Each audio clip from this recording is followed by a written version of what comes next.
Welcome to Happily Ever Aftermath. The podcast where we discuss relationships in movies and our relationships with them. I'm Polina Grenbaum. And I'm Diana Rojek-Sconard. Hey, it's Diana, and thanks for joining us for part 2 of Some Kind of Wonderful. For those of you who know the movie like the back of your hand, feel free to jump right in with episode 2. And for those of you who want to just start from the very, very beginning, go ahead and jump back to part 1, where we'll break it down for you in our own special way. Thanks. Bye. Here it is. Here's this movie. You watched it then, you watched it now. You said the music had a big effect on you. So looking back on it, give me some new thoughts. Music, you watching it now. I think, okay, a couple things. I think one, there's always that thing of watching teenage behavior when you're older. You're like, oh my God, what must the adults here think? Or yeah, why would you buy those? You need to do a lot more research before buying a pair of stud earrings. You just need to make sure that you bought them in the right place, that you don't get ripped off. Is there a warranty? Can you return? All I kept thinking about is Watts is going to go return those earrings tomorrow. Were they at a pawn shop? Okay. So, some of the criticism I read about this movie is they were really upset with the ending because there's no way in hell Watts would put those on. That's the other thing I thought, that they weren't her. It's not even that. Well, okay, so she was there when she picked him out. Yes. So she said, what about that one? She said, absolutely not. You want to go with those. So that was the whole, you knew you were going to get these things. But what I thought was really interesting is that because Watts knows that some of the people were saying that no, if this were truly thought out, Watts would say, you look really good wearing my future. And she'd be like, okay, well, that's great, but we are returning you tomorrow. Yeah, that's exactly it. You are going to college. You are going to art school. Yeah. We're gonna make sure that you go to art school. She would not waste that kind of money on something that says, okay, he's mine now. And also, wouldn't she just want another pair of drums? Well, the drums just anything. Something. Isn't or a down payment on their apartment, anything. Yeah, no, that and it's funny because that totally, when I was a teenager, I don't remember thinking about it. I remember thinking it was great. I probably thought, oh, that's a weird thought because those earrings are so specific. The diamond studs were what all of the popular sort of. They're a status symbol. They were a status symbol, and it was something I wouldn't have wanted. Mm-hmm. So I think one thing that is in this movie made me realize is, one, I was very attracted to Eric Stoltz. He's so quiet and tender and deep and beautiful in this movie, and I think that was clearly sort of what I was into. Okay. Also the whole the outsider thing is something that when I was a teenager I was so identified with. Really? I think you felt like an outsider. I felt like an outsider. You felt like nobody got you. I know, it's real. I'm the only teenager, except for only your best friend. Except for only your best friend that is actually in love with you. That is actually in love with me. Okay. I also felt I think it made me realize I was with the music that I think all of my ideas of love weren't really even, they were so tied into sort of torture.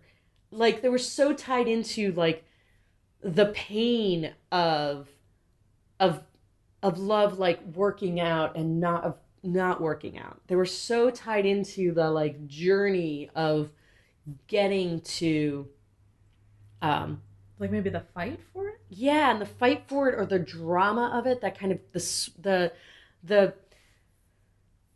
wanting something that you couldn't have, which was really probably my only real experience with love at that time, was wanting it and not being able to have it. Right. So it was just I realized watching it, with the cringe part of remembering yourself was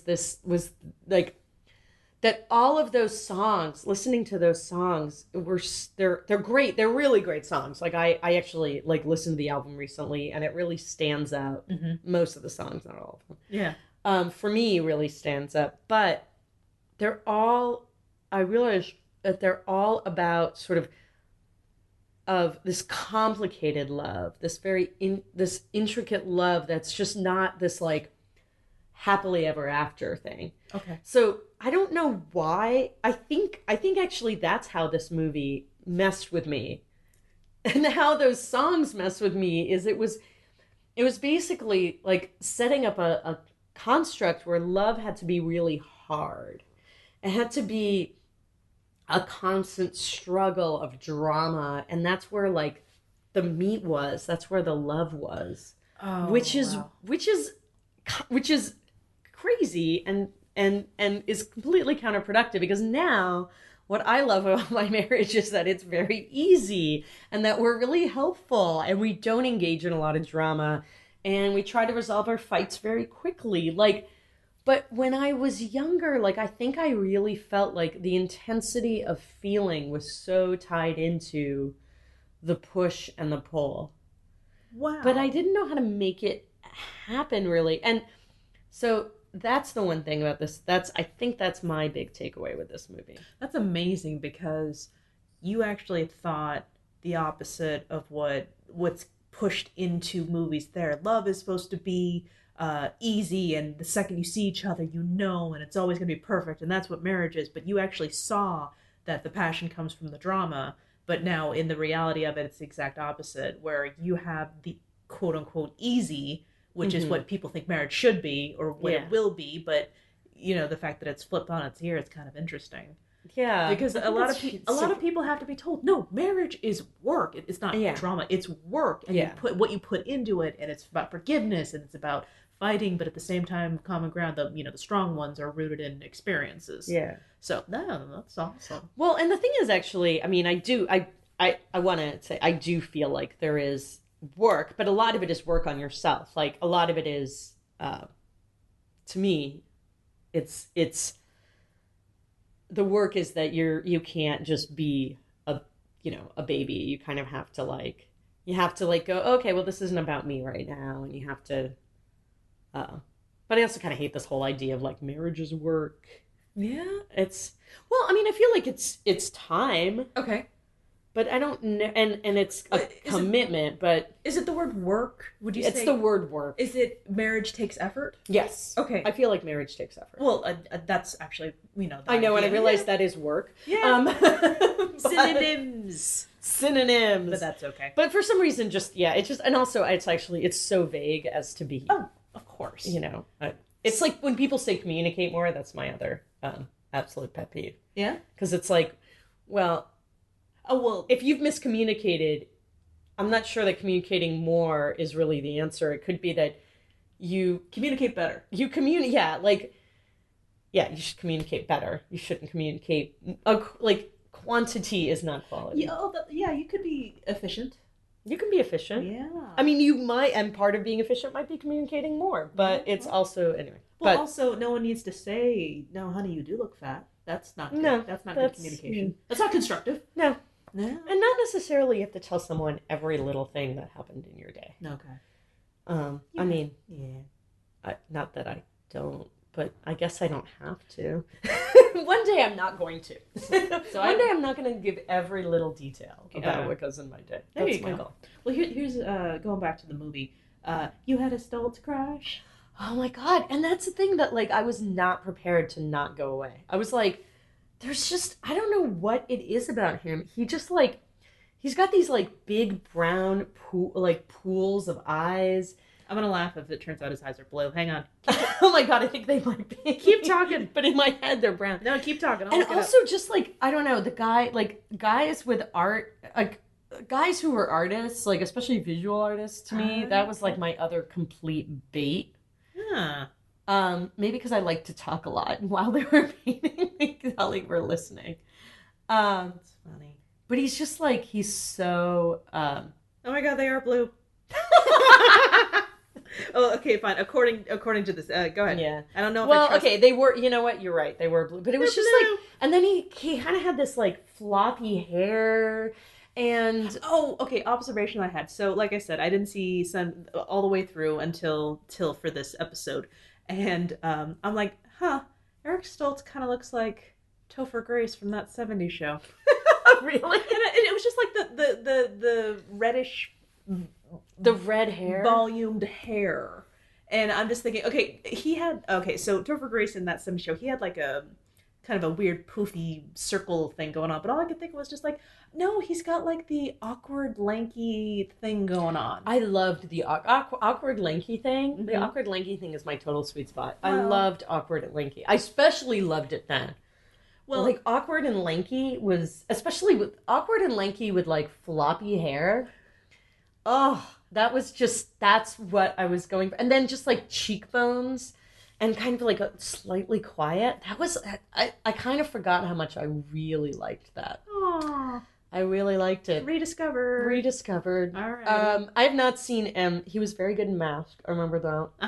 Uh-huh. Did it get awkward when you saw Pulp Fiction?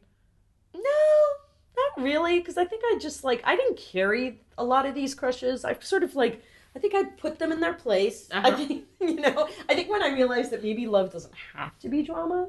Like maybe intensity of feeling and intensity of drama do not equal each other. All life lessons. Yes. But I think the big thing is I was very attached to the whole outsider notion of I think most teenagers are, of course. Yeah. And I think it's interesting that instead of focusing on, like I said, the Breakfast Club, you have a type. And I was always trying to shoehorn myself into a type. I think that was my problem with Breakfast Club too, actually, is that I liked it, but I never quite, I didn't quite, attach myself to it in the same way. And I wonder if you're right, I could never really attach myself to any of those types because I was not quite either. I was also like the kids. I hung out with the kids who hung out in the art room.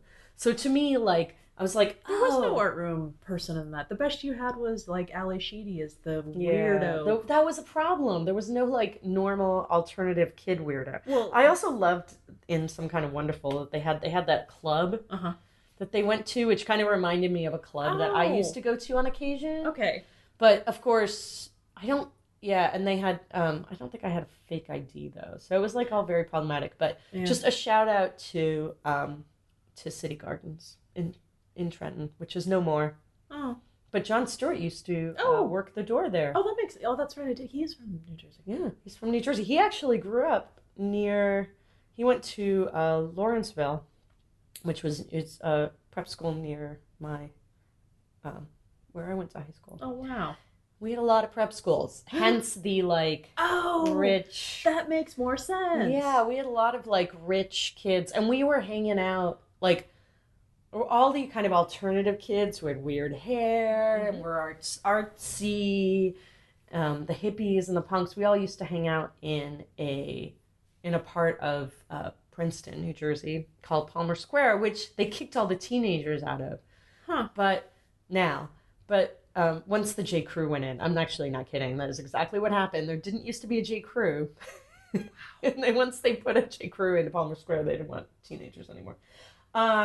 That's crazy. Whereas I grew up in the suburbs, so that whole, rich, poor thing, it didn't really come into play until the city got so big that we had 2 high schools. So the newer developed houses, that's where all those kids went to. But we, the other school, ours, the quote unquote poor school, which really wasn't. We were all really, pretty comfortable. And that's one of the things. Well, that's the thing. We were too. My parents were concerned about money. Okay. But there was no fear, though, right? But there was no. Well, I think they were afraid because they didn't have a cushion. We didn't have any family. We didn't have this. So there was that fear of oh my God, we have to send our kid to college. But it wasn't. There was no. There wasn't. I just saw that people had a lot more money than we did, and were more free about spending it. Yeah. And sort of didn't have that kind of low level immigrant anxiety. Oh wow. You threw an immigrant as well. That my parents had. That never even factored into my brain. Yeah.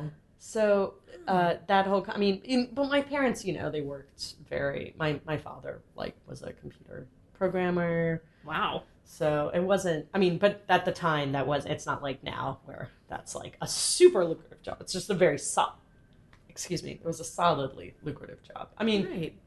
And we didn't have a ton of money, but we were comfortable. We were solid, and That's what's interesting about the movie, because okay, anyone watching Some Kind of Wonderful Now, California, these kids live in a house.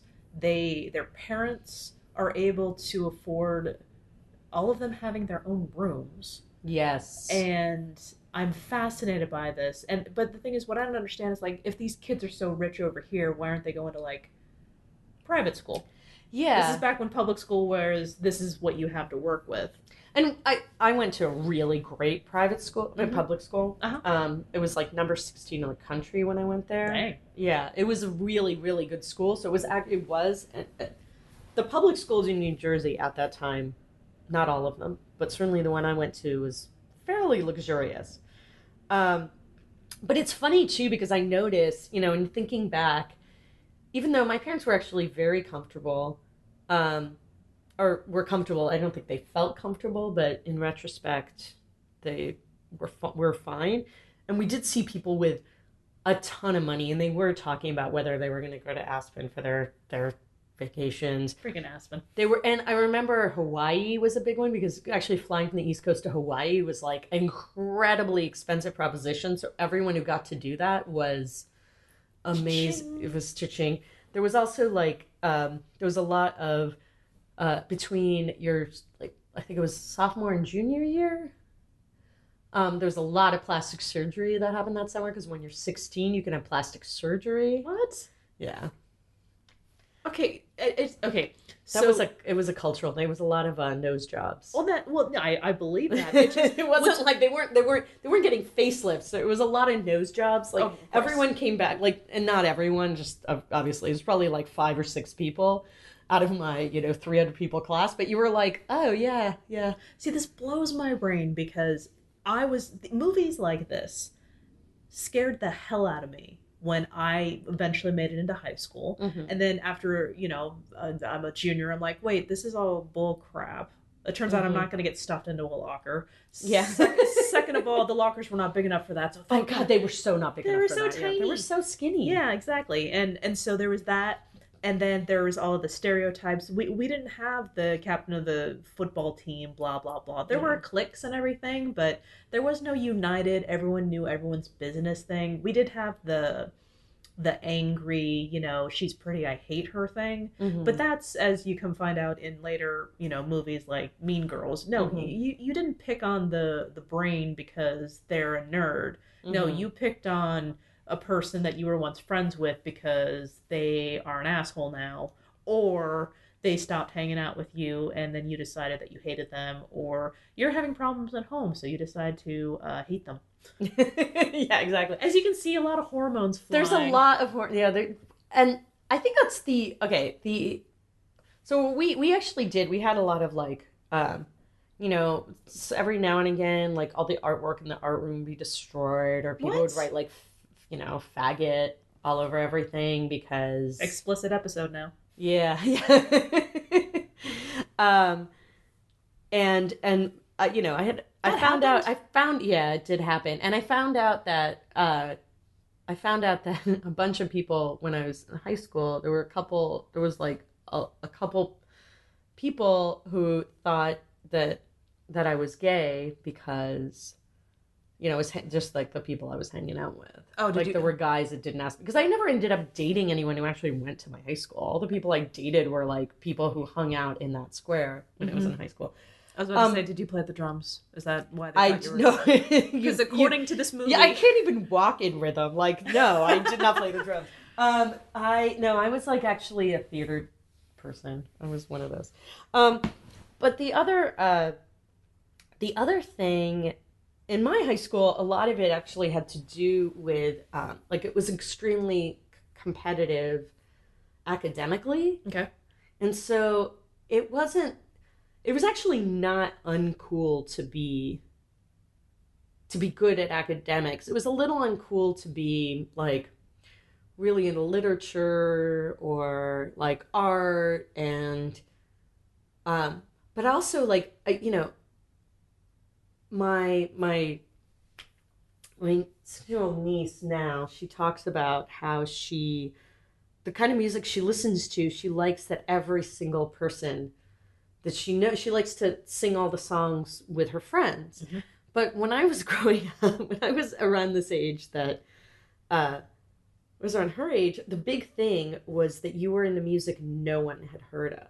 Oh, like it was like basically you're among the like what separated, you know, where we felt like separated the weird kids from the kind of straight and narrow kids were basically that it was like this rugged independence. It was basically like you know, it was being as weird and individual as possible. And I think I started getting into this movie right around the time that I started really trying to do that. Like, and I was never very good at it because I actually really did like music no one else liked, but it was like the Supremes. I was super into, I went through a total Motown phase at this time, which I could never admit to anyone. But it was basically, I just came out, and I'm sorry for everyone who was friends with me in high school, but I listened to a lot of Motown, alone in my room. Polina. Yeah. Where did our love go? I don't know. Okay. Don't you want me? Don't you want me no more? And so thinking back and realizing like, and a big part of being different in a way was also sort of this, especially in these movies, was this like kind of working class, having, you know, being genuine. And some of that was about being working class, which of course, very few people that were like we lived in New Jersey, and there was definitely a lot of working class around. Uh-huh. But my parents were like, my parents were kind of, you know, they were really artsy and sort of intellectual, and, you know, they would take me to classical music concerts, and we would drive for hours and hours and hours to go to an exhibit in Washington, D.C., but never stay overnight because they didn't want to spend the money. So then we would be back at 2 a.m. Like it was, so I don't know. I just was like, felt like a weird artsy kid. And I think this was a movie that captured what it's like to feel like a weird artsy kid and to say like, oh yeah, I just rather be, you know, my own person than, you know, than be with all these other sheep, even though you're basically hanging out with the same people. It's just that your aesthetic is different. Okay.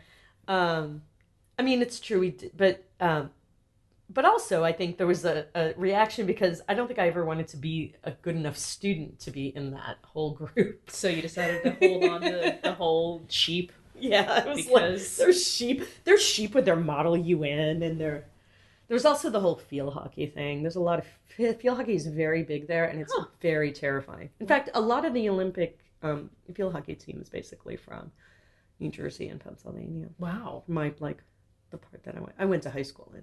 Huh. Yeah. So fun. See, we're tying this back. We're recording this during basically the last weekend of the Olympics, and we're tying it all back.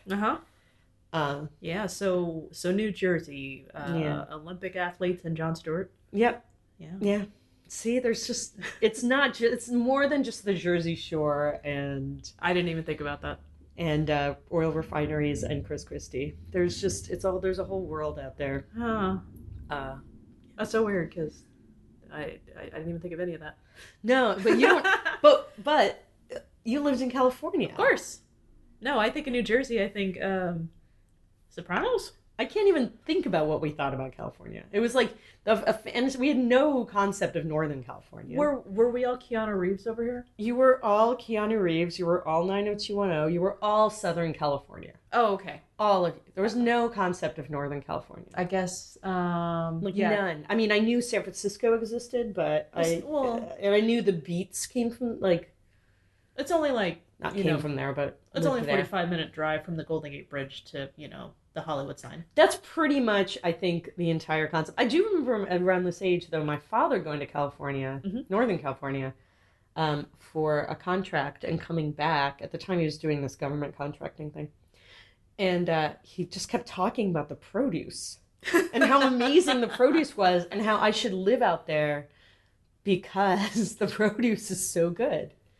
And it's both of those things have happened. I eat a lot of produce. It's grown in Northern California now that I live here. There was not enough produce in the movie. They didn't, you never saw them eating a single vegetable. Oh, yeah. Well, they did have a nice family breakfast together. They had a nice family breakfast, and I think at one point they had a nice family dinner, but... That is what popped out in my head. The little girl complained that it was not a balanced meal, but did not point out how. Oh, that's a good point. It's like I have complained. Oh my God, that is a regular kid thing. I am complaining, but I am not saying what it is that specific will fix the problem. Yeah. Actually, the family relationship in here, like, kind of worked. Though the mom was very passive, but she worked, clearly. Mm. So she clearly had a job because she was kind of coming home and trying to put dinner on the table. I don't know why I have that impression now that I think about it. Well, what's interesting for me is that just the family meals and having them together and just for some reason eating meals as a family just speaks to the stability, and I don't want to think that wrong side of the track. I don't know why I associate wrong side of the tracks with dysfunctional family. Well, it's funny because Watts dysfunctional family, totally dysfunctional family, which is sort of why she's so attached and absent. Yeah. So I guess you don't see much with Amanda's family. In fact, if anything, there was the say hi to Hardy for us, honey, as she was leaving on her date with Keith. So I guess for me, family stability just didn't. The fact that he had that, money is irrelevant. But I understand that why his dad was obsessed with, money. Yeah, because he's like, he's the hard worker. And so I guess for me, that's just like, well, you're succeeding. You're working hard and you're providing. Yeah. But he's not seeing it as sort of like this is such a hard way to earn a living. Mm-hmm. But I think the other thing that's attractive about these movies, and this one especially, is that when you're a teenager and you're hatching all these crazy schemes about love, and you're hatching all these really crazy schemes about love, you're realizing that your parents are there to sort of go like, no, you have to be home at 11, and therefore you can't, I don't want you just running around drinking all night. And you have to, you do have to show me your report card, and you do have to do all these things. But basically in the movie, adults in these, and especially with John Hughes movies in general, like, not only do they look older and they look like adults, but they're still inhabiting this teenage world, the adults don't give them a lot of limitations. They don't stop them from living in this crazy teenage world. They don't make them be home. 16 Candles is not true, but like this movie more than anything else, like the parents, though they're close, and it's funny because I totally forgot about his family. Totally forgot about his family in the movie. Like when I think back on this movie, I've totally forgotten that his family even existed. Even then, it's like there's nobody working in that mechanic shop. Mm-hmm. Like literally not a single other person. Right. There is there's that party that Hardy's having, which is insane. To be fair, he did say his parents are out of town. There's the the fact that you even not having to go to detention. Mm-hmm. I mean, I remember having like crazy family, like the thought of not having parents. I mean, I loved my parents. We had we had a really challenging high school time, and I now I realize how much I contributed to that, but our relationship wasn't great, and I think my mental state wasn't great. And so I just fantasized so much about being able to be, completely free to like do all these crazy things. And in retrospect, my parents they didn't really limit where I was as long as I was back at a certain time. Mm-hmm. I had an earlier curfew than everybody else, but they were pretty lenient. They weren't really kind of they weren't like, oh, I have to know who all your friends are. I was a latchkey kid, which was very common, and Mm-hmm. which I loved. How old were you when that happened? I think I started being a latchkey kid probably 8 or 9. Okay. Which I loved. Mm-hmm. Maybe 9, 10. Yeah, yeah, around, yeah, somewhere around 9. Okay. And I liked that a lot. I just like, I don't know, it's just that fantasy of like just all those crazy teenage things of hanging out with your friends of I remember we used to go into New York City with like no money, so we're just kind of wandering around looking in bookstores and Mm-hmm. record shops and wandering around and eating pizza. I don't know why we just decided that was like, I don't know, I just think we just wanted to be there. And so that's the other really big part of that fantasy, is that they're teenagers who get to live in a teenage world Okay. without really any adult supervision. So the idealized teenage world. Yes. Hmm. Instead of like your parents being like, no, it's crazy. You can't just randomly keep your money into a bank account that you seem to be able to access. That was the other thing. When I found out it was Keith's money and he'd been earning it, Yes. I was just like, okay, never mind. Yeah. Because about 15 minutes in the movie, I'm like, yeah, so I'm never letting my kid touch that. Yeah. That college money, if it's college money, they're not touching it. Yeah. Because they have the ability to access it. That's not. Nope. That wouldn't have happened. Yeah. I mean, I may put in their name, but never let them know that it existed. Yeah. Just in case something happened. Yeah. Put in some esoteric bank. But yeah, and that was actually the big moment between Keith and his father, is when he realized that he and a part he's like, this is my money and it's my dream. I've earned all of this money by working in this scary gas station where people like and he still had to pump the gas the gas in California. Yeah, that was weird, It was. actually. Because did you have to pay extra to pump gas in? I've never had pumped gas. I think Like full service. See, in New Jersey, you had to. Yeah, certain places it's Like Oregon. Like you can't actually pump your own gas. right. In fact, I learned to pump my own gas at 1 o'clock in the morning in Connecticut one day. It was like very Interesting. Yeah. I'm focusing on the wrong details. No, I understand. I totally understand. I really want those gloves that Watts had, but I think they'd be impractical. Well, They they had very long fringe, and they made her drumming look really cool. yeah, but wouldn't that Wouldn't that get in the way? of the drumming? Yeah. Okay. Mary Stuart Masterson is also really good in this. She has this angelic face and big watery eyes and limpid pools. What I don't But she looks understand. very intense. She's the one with brown eyes. Oh, okay. She's also really beautiful in this movie. Oh, she is. But one of the things that's kind of strange is, Eric Stoltz, he does this thing. I don't want to use the word wooden, but did some of the acting feel wooden Yes. in certain ways? And I'm hoping it's just like a 1980s thing. Yeah, Maybe. Yeah, because he was a really good actor. He was amazing in Mask. He was.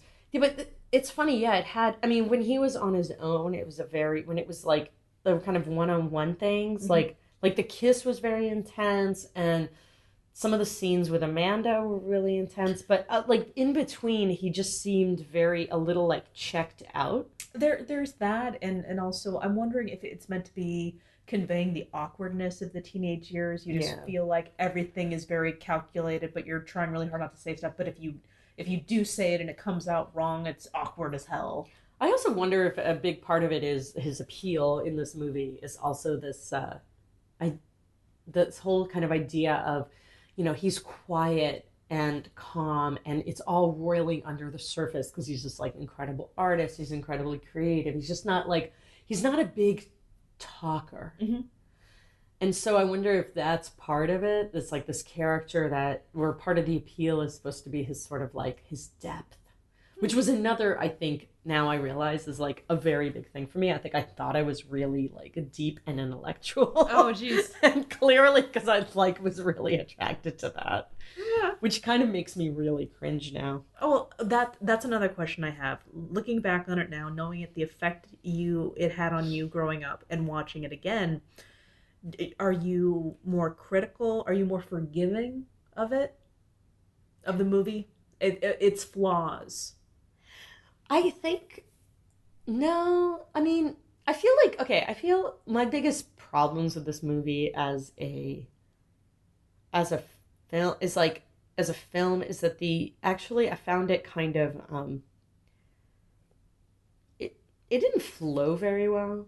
Okay. And it was a little more boring than I remember. Did it feel a little rushed? And then parts of it felt rushed. Like it was parts only of an it. hour and a half. Yeah. Yeah. And I was really surprised by that. And also I felt like actually the big payoff at the end was oddly unsatisfying because you see them kiss. Yeah. And then they're just kind of like walking down the street together. Like I think I would have wanted more of their I think in my head I imagined so much more of their lives together. Okay. Than they gave me because it was basically like 30 seconds.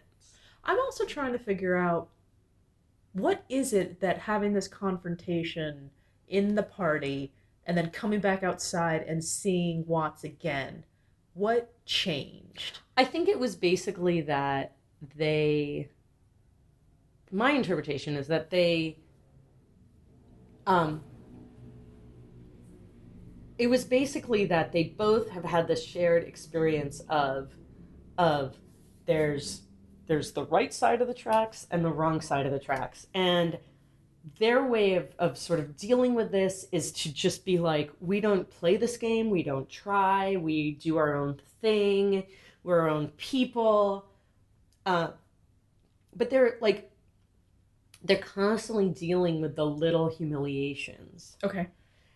And that this was a moment where, as friends, they got to like have their comeuppance. Oh. And in that moment, they look at each other. He looks at and he's like, "This is the person I want to tell this story to." Okay. You know that thing of like, oh, yeah. Okay, here's this woman, but the person I really here's this woman I'm on a date with, but the person I really want to tell this story to is Watts. Yeah. And they think back on the kiss. And actually, the fact that they didn't realize that they have these feelings after the kiss. Well, she did. She did, but she already had them. Yeah. That he didn't. Yeah. Like, rewatching it makes no sense to me. But I think that's what happened, is that basically, here's this kind of culmination and this thing that they planned together. They planned this date. They worked together to do this. Yeah. And I think he suddenly has this realization that Amanda's right in a way. Like, he does just think of her as a face. As a face and also a concept of like the popular, the unattainable girl, the girl that will make him less of an outsider. Okay. If I may comment on what you were saying about not knowing your own feelings towards a person, or not knowing that they have this thing towards you. God, yes. Okay, so you didn't really get that back then? Or no, so, okay, let me back up a step here. So Eric Stoltz is completely oblivious to the fact that Watts is just totally crushing all over him. Yeah. And that was something difficult for you to grasp?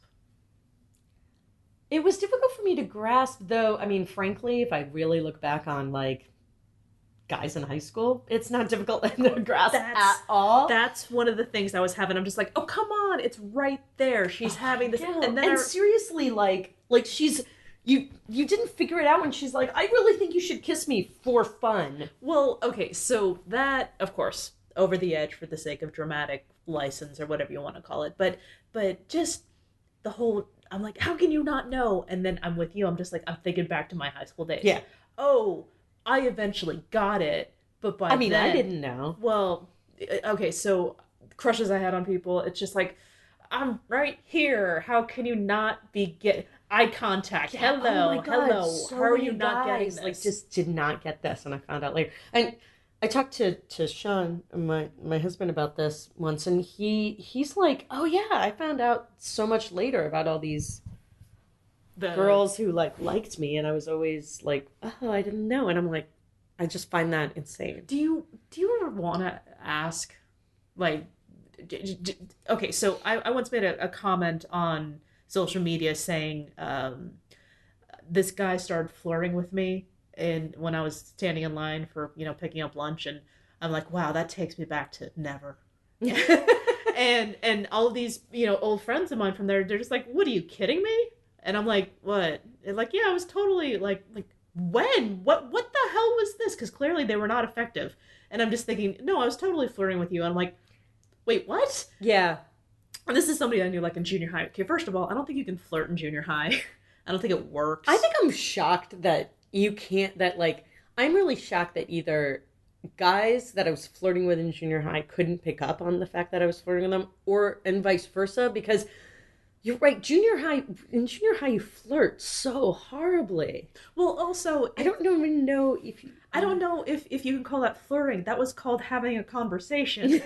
So was that flirting, or was that I like you, and also, hey, let's talk about this thing that we both like? Yeah, but it was always like No, because that was yeah, no. Because I'm listening to him, I'm like, no, we were just talking about music. Yeah. But apparently... But it was a way that you were talking about. It was like, it's all of that physical stuff of like, you're blushing, you're playing with your hair. I mean, I play with my hair all the time, but you're like, it's like the way that you kind of, where you put your hands, like all this stuff. I also remember, like, if I liked somebody, I could not talk to them. I would just get so tongue-tied. That's so interesting. So tongue-tied. And that's what makes Keith amazing as I'm watching this movie, because he goes for it. And he just goes for it. There is no ambiguity. No. He makes his intentions known. No. He doesn't know that Mary Stuart Masterson is in love with him. Because I think that he's so focused on putting all of his energy towards doing something so terrifying. Yeah. Actually, maybe that makes sense. Maybe it's not terrifying for him. No, I think it is, because he stammers. He's like, oh, he's clearly practiced it 100 times, and it's very different. Maybe that's why he said, yeah, you're right, I'm practicing all of this and the talking. Yes, I should practice on kissing. You make absolutely excellent sense, Watts. And suddenly, yeah. And so I had saturated all the John Hughes with the other movies, and I did enjoy this one because I'm burned out on the other ones. Because I managed to watch The Breakfast Club recently, and I'm like, well, I don't like that I really identify with the principal right now. And then the principal said, take one good shot. I'm like, all right, now I think I officially identify with the janitor. I'm out of all of these people right now. So it's just that, and like Ferris Bueller, I just like, you jackass. I find, it's funny, I kind of felt the same way. With Ferris Bueller, I think it was fun, but it's actually much more fun now because it feels more like a fantasy now. Yeah. Than before. I was like, wait, I wasn't, as rich as these kids, or as sort of like self-possessed as them. Yep. It's funny, for years I was like, Some Kind of Wonderful is really the best John Hughes movie, and it's totally underrated. I don't feel that way now rewatching it. One, I feel like the pacing is like either slow or really fast. Like, it doesn't really flow as well. I feel like the whole Watts thing is... It's funny, I really remember... I think I really associated with Watts. Okay. When I watched it. Yeah. And it's amazing to me how little of Watts there is. Mm-hmm. And also, I just thought Watts was so cool, but actually she is really awkward. Super awkward. And I can't get beyond the fact that they just all look like they're 25. And I'm like, you should not be this awkward at 25. But of course you're not. You're like 17 or 16 or... Well, I guess they're in senior years. Yeah. And so you identify most with the PE teacher. Yeah, I totally did. Rolling your eyes. God, you're right. Get back to work. Like, young lady. Excuse me. Yeah, and so you thought it was underrated then. What do you think of it now in terms of the other John Hughes movies? Oh, I think like pretty. I think, I mean, I'm with John Hughes in the ending. Like, the ending is kind of messed up, but I think in retrospect, like, there's definitely, it's not the best John Hughes movie. Okay. It's really good. Uh-huh. Like, it's enjoyable. That's why I'm really fascinated. So, who did you, other than the gym teacher? Oh, that's Breakfast Club, though. So, no, with this movie here, I like I said, I didn't identify with anyone. I found myself rooting for, Keith, even though I already knew how it ended. Watts, I'm just like, okay, all right. I know you get the guy in the end. Let's see how you earned it. And I'm going to assume that the earning came from the years of friendship before, because there's nothing else to see. You get to see this development here, but you don't get to see what happened beforehand. There has to be something rooted there. They clearly, I mean, or maybe even not. It's high school. I don't like to use this expression very often, but in high school, I was in and out of just crushes constantly. And the ones that lasted longer, well, it's just, in high school, you only have so many guys to work with. It's true. Like I said, you're back in a fishbowl. Yeah. And the fishbowl was very female populated. So even the cool guys, I was in the nerd classes. Well, I guess that was pretty cool too. They were already taken by the friends of they weren't dating, but they were friends. So they even grabbed the secondary ones. So there was nothing. Well, there was the whole, like, I feel like the friend zone thing is so much from being like 15. Because it's kind of, I don't feel like it's a thing now, but I don't think it's a thing when you're an adult. But I think it's really a thing then because it was like basically. I remember reading articles saying friend zone was just another justification for sexual assault, and that was just a really heavy article. Whoa. I know. Wait, what? Well, guys are just like, oh, she's not going to go out with me, she's friend zoning me. And they're like, no, we don't owe you sex. Yeah. So we're not friend zoning you, we're friends. So yeah, exactly. Why don't you take your penis entitlement and just... All paraphrasing. Google it. I'm sure you'll find it. No, but that's true. It is. It's an annoying. I'm glad that it did not exist when I was a teenager, because I feel like there were a lot of friends of mine that I was like, this friendship. I kind of knew that I was seeing a lot of romantic relationships end very quickly, and I also saw that my romantic feelings would like ebb and flow a lot, and I was like, oh, I actually don't want to lose my friends. Oh. Like, it really is very important to me, because I know it's going to end. So I think I actually did put people in a friend zone, but then I stopped because I was like, now we're adults enough to be friends again. I think because there were so few guys, to work with, I think I found the ones that were great. And I held on for dear life. Like, crushed years and just like, hi, how's it going? And yeah, no, still, yeah. So, thank God I met more people. Yeah, I think that helps. Thank God I graduated. Well, that's why I had to, like, date. I think I don't know what people in my high school thought of me. That's why I had to get all my dating out, like, outside of high school. Well, I seriously don't think I dated a single guy. I sort of did very briefly, and then I got grounded, and our relationship sort of ground to a halt. No pun intended. Oh, I don't know what the pun would be. Okay. Yeah. Oh, all right. That didn't really work. All right. well, yeah. I think I don't know. Over the most part, I think we figured out that it's the Stoltz. You got. Stoltz still, I don't know. You didn't have this reaction? You felt nothing? Oh, no. He's a great looking guy. And I do have that, yeah, I can see it. It's really cool. No, he's throwing his whole, no, I would be with that, that theoretical Watts. I'm like, no, we're taking these back and you're going to college.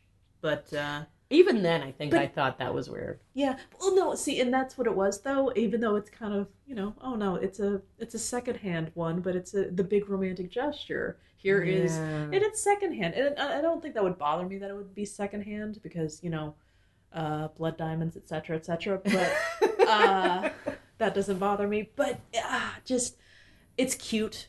And like I said, I'm burned out on other hues, so there was more going on here. I went in a little cynical because it's the teenage romance, but I did have a few good for you moments, and I did like his moxie, and I His want quiet moxie. his quiet moxie. You know, it's there. I get it, Yeah. and that's one of the things that I really enjoy is that even though I'm thinking, oh, this movie's gonna be silly, I get it. I get it. So no, Stoltz, good looking guy. All right. Well, I think we'll end on that. Okay. Thanks for joining us. Well, thanks. Take care. Bye bye.